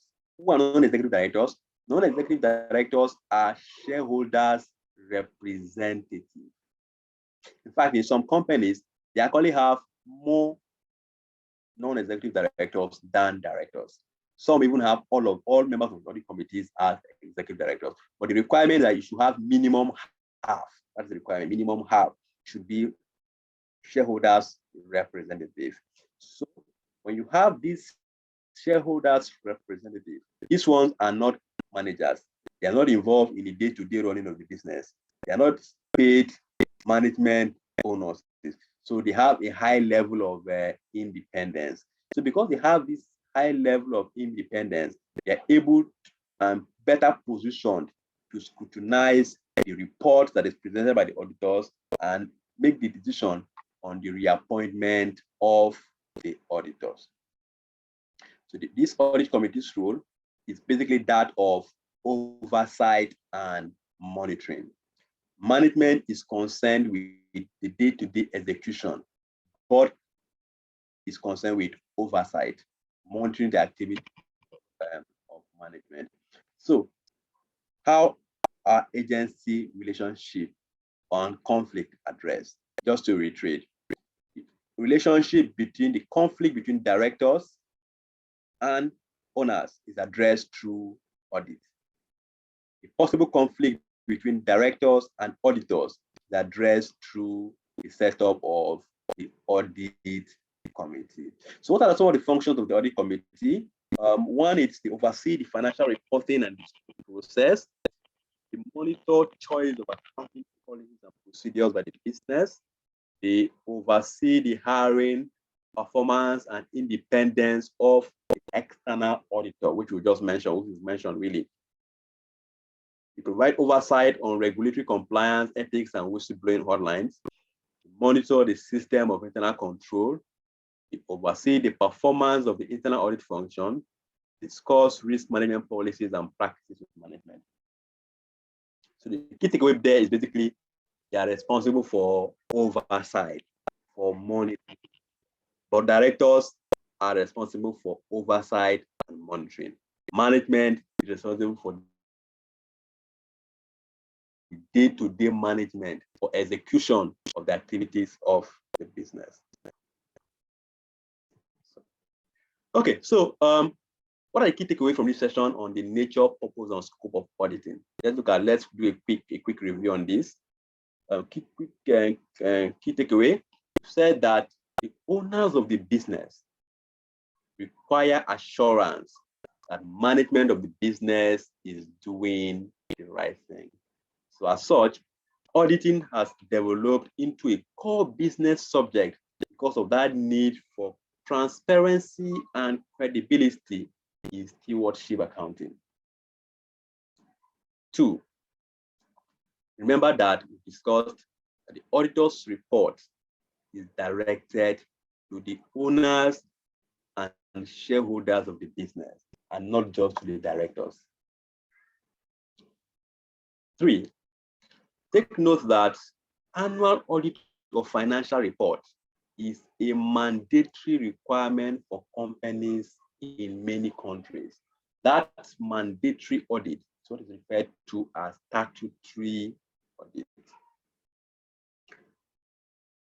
A fourth takeaway is that the primary objective of auditing financial statement is to enable the auditor to express an opinion as to the truth and fairness of the financial statement examined in conformity with legal and regulatory requirements. That is the primary objective of financial statement audits. Fifth takeaway is that management is responsible for the preparation of financial statements and for the prevention and detection of errors in the financial statement. That is not the responsibility of auditors.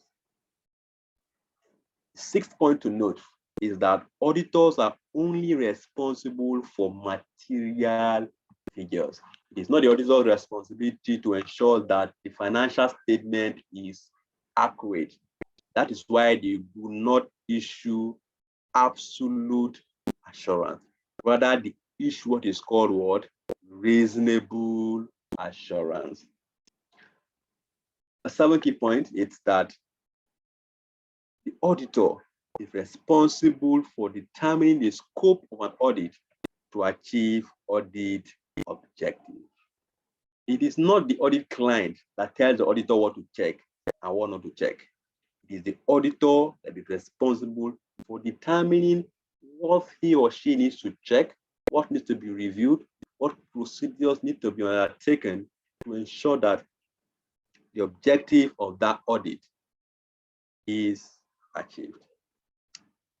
So just practice questions to review what we've done today. These are from past questions, really. So we'll take a look at 5 multiple choice questions and 5 short answer questions on your screen. So why not attempt this, and then we'll look at the answers at the end. First question has to do with which of the following is the most advantageous of an independent examination. So there are 5 options there. Second one is, in expressing an opinion on the account of client, the auditor does not accept responsibility for which of the following? A, consistency of the application of accounting policies. B, the reliability of opening balances. C, the appropriateness of the comparative figures included in the accounts, D, the preparation of financial statements, and E, compliance with legal requirements. Question 3, the ethical principles which govern auditors' responsibilities do not include which of the following? So we have in the option integrity, consistency, objectivity, independence, professional competence. Fourth question, the partner in an audit firm who is responsible for the performance of the audit and the auditor's report that is issued on behalf of the firm is known as, so you have an option, quality control partner, senior partner, sleeping partner, audit partner, engagement partner. The fifth question, which of the following statement is not correct? So this speaks to auditor's responsibilities, really. The auditor shall express an opinion on financial statements. The auditor's opinion is not a guarantee to future viability of business. The auditor is responsible for prevention and detection of fraud and error in the financial statements. Auditor should examine whether recognized accounting principles have been followed. Auditor should have access to all the accounting records. Okay, I hope you've attempted that. So for the short answer questions, these are, you could pause to answer to attempt this really. If you're watching the recorded version, you could pause to attempt this. So the question 6 to 10. Question 6 speaks to the relationship between various interested parties in the company are often described in terms of, what theory is that? 7, those audits that are being compulsorily required by law to be carried out by an enterprise is called what? Question 8, independent examination of financial statement being carried out by non-employees of an entity is called? 9, an auditor provides many assurance services. State 2 assurance engagement services an auditor can render. We'll discuss this. And then 10, audit of the type of audit that is undertaken at the instance of an interested party, e.g. a sole trader, or parties, partners of a partnership, even though there is no legal obligation that an audit be carried out, is called what? Okay, so let's look at the answer and see how you performed. I'm sure these are questions you could attempt. You could easily attempt because we've addressed all of this in this lecture. So these are the questions, these are the answers to the multiple choice questions and the answer to the short answer questions. So how did you perform? Hope you got 10 over 10. If you didn't, you could you could rewatch this lecture because all these questions, they're from past questions, but they've been fully addressed in this section of class. So we'll quickly introduce the second part of this domain A, and that speaks to the regulatory framework of auditors, the regulatory framework as it pertains to audit. So in this session, we'll look at what the requirements of the laws different countries are as regards to keeping books of account, the need to have accounts audited. We've discussed this already when we talk about statutory audit, that second one, and we said that the requirement by many countries for the accounts of public companies to be audited. We'll also look at the procedures for appointment and remuneration of auditors.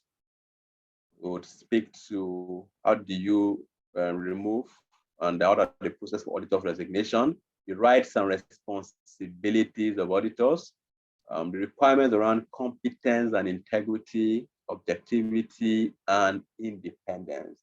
Then we'll look at the procedures for the appointment of auditors. We'll also discuss auditors' responsibility to consider fraud and error. So even though the auditors are not responsible for detection of fraud and error, we do have some responsibility regarding fraud and error. I'm sure you wouldn't want to miss that part of the class. I'll also look at auditors' responsibility around non-compliance with laws and regulations. So if you go to do an audit and you find out that you're not complying with some regulatory requirements, what is your responsibility? Also looking at the impact of laws on accounting standards and audit, then scope of audit function under the law. So this section really focuses on what the law says around about the audit function. So let's quickly look at some brief introduction to some of these topics, really. First, it's the requirement of the law regarding keeping proper books of account. Company laws, such as the Companies Act in Ghana, CAMA in Nigeria, makes it mandatory for corporate bodies to maintain proper books of account. And so that means that it is a crime, it's a criminal offense for an organization not to maintain proper books of account or to destroy records because you do not want particular fraud to be detected. Proper books of accounts are not deemed to have been kept unless they portray a true and fair view of the state of the company's affairs, explain transactions, and enable the preparation of financial statements. So, important to note there that for you to say that proper books of accounts have been kept, whatever records you have should meet 3 requirements for you to say that those books of account have been properly kept. One is that your record should portray a true and fair view of the company's affairs. 2, your record should make it easy and be able to provide explanation to the transactions that the company has undertaken. And 3, your record should support the preparation of financial statement. If any of these criteria is missing, then it can be said that the company has not maintained proper books of account. And the books of account must be made available at all times for inspection by directors, secretary, and auditors of the company. So as auditors, we have right to access all the documents we require to conduct our audit. So what are the content of a proper books of account? One is to maintain proper books of account. The company should have details and supporting documents on all the inflow, all what is coming into the company, all the revenue should be well documented and supported, and everything the company is spending, all expense as well, should be well documented. You should have proper receipts. You should have proper contract document to support your inflow and outflow. So if, for instance, you're saying that as an organization, you paid your employees salary of 1 billion, you should have record to show that those employees have been employed, and that is their total salary. If you say that you purchased inventory for your store, you should have records to support that. If you say you made sales, you should be able to see the inflow for the sales. We should be able to see the receipt. We should be able to see the record to support that sales. Now, besides income and expense, for your assets, your property, your liabilities, you should have records for them. Proper records, signed records where required, documented records where actually required.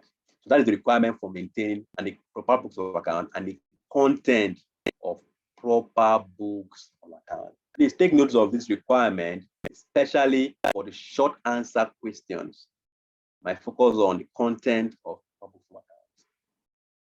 Okay, so let's look at appointment of and remuneration of an auditor. First part is to look at the qualification of an auditor. You remember the definition of audit? I would always make reference to that because that's the baseline.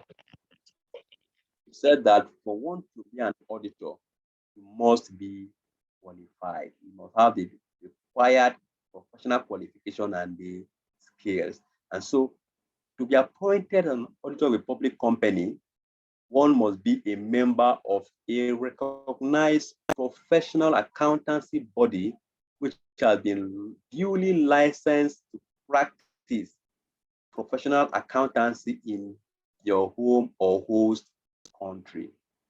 There are a number of points you need to note here. One is you should be a professional accountant from a body that has been duly licensed in your country. So for instance, if you are in Ghana, one of the licensed professional body is the Institute of Chartered Accountants of Ghana.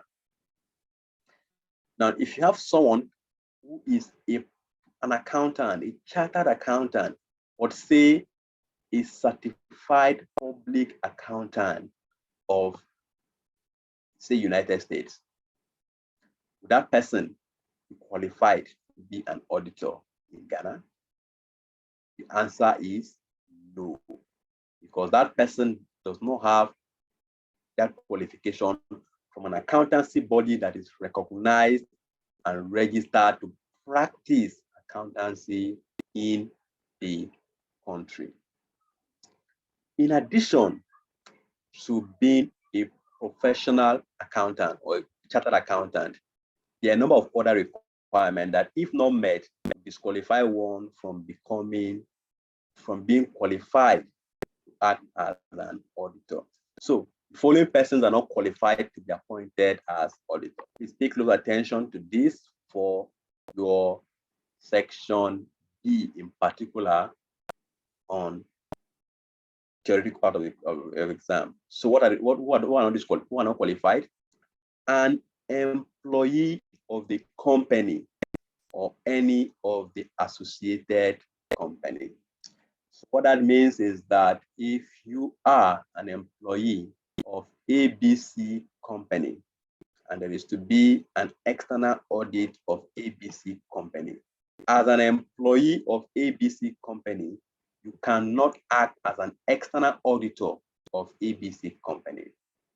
And associated company refers to a company that is owned or related to your company. Let's say ABC. So let's say ABC company has another firm or another subsidiary that they own. As an employee of that subsidiary of that sub firm, you cannot act as an auditor for your company. That's the requirement. You are disqualified automatically. Second group of persons that are disqualified from becoming auditor is anyone that is below 18 years, an infant. A third group that is disqualified is anyone that has been found by a competent court to be of unsound mind. So if the court has declared someone of unsound mind, you cannot be an auditor. Take note that that declaration has to be by a competent court. So that is the possible question for your multiple choice question as well. Pay attention to the mention of court if that comes up, because if it's not declared by, it's only declaration by a court that can be taken as one being of unsound mind.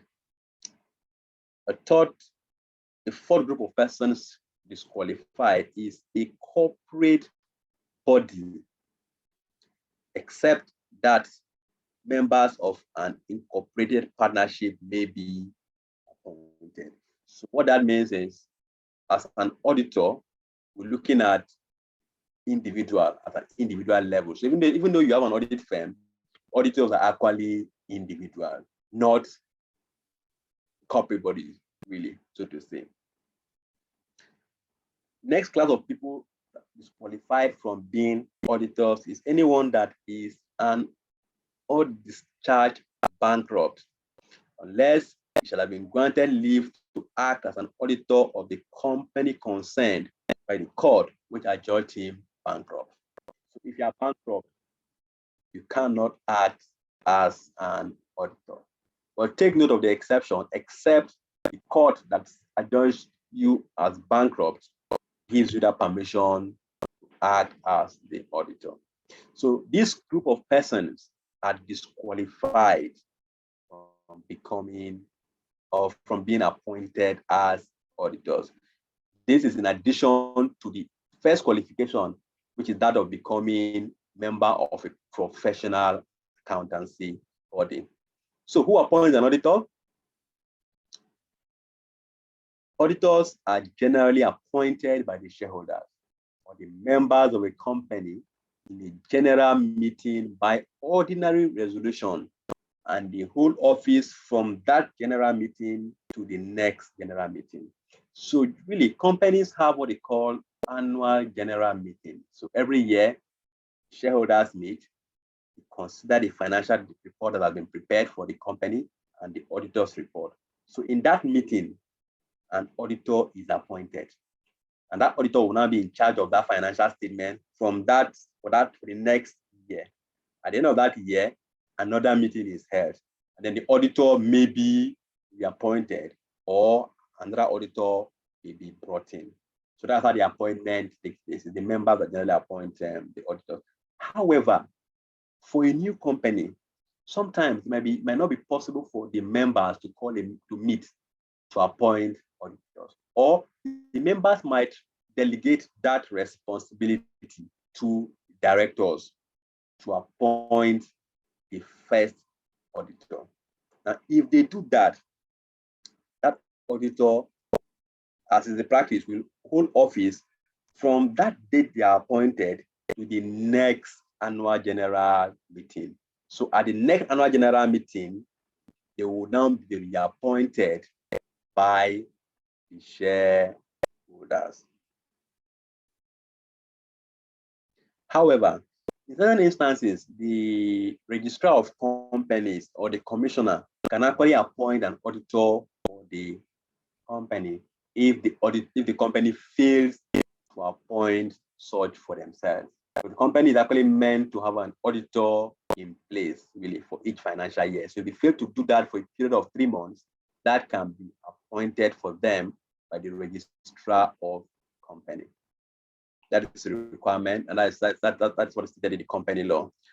However, before you appoint an auditor, it's important that you get the auditor's consent. It's just like you're looking for you want to employ somebody as an employee. You can't get him. You can't have someone as an employee if you have not gotten the person's consent or agreement to act as your employee. So it is with auditors. Auditor's consent is required prior to their appointment. Let's talk about the auditor's pay. Who fixes the remuneration of the auditors?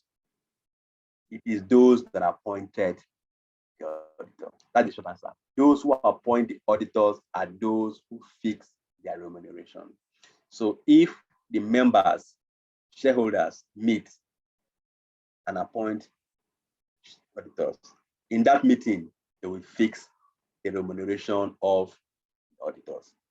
If the auditors are appointed by directors, possibly because the members it's not possible for the members to meet, or the members have delegated that responsibility to the directors. The directors will fix at that meeting the remuneration of auditors. Now, the appointment and the remuneration that has been fixed will be valid from that meeting until the next general meeting. Please think of that.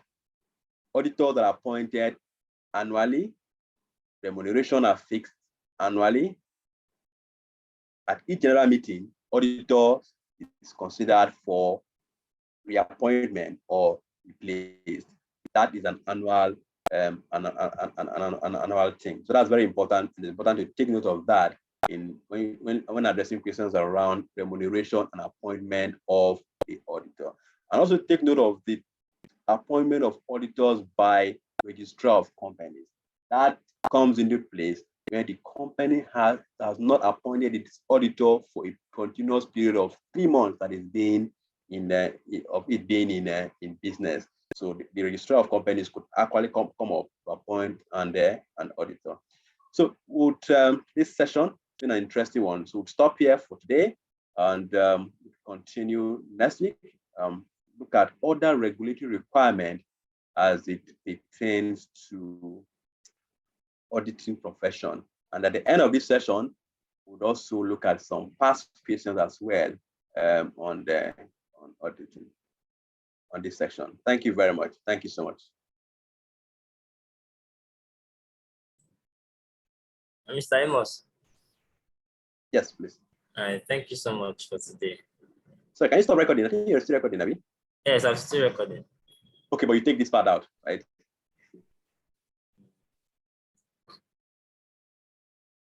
Thanks.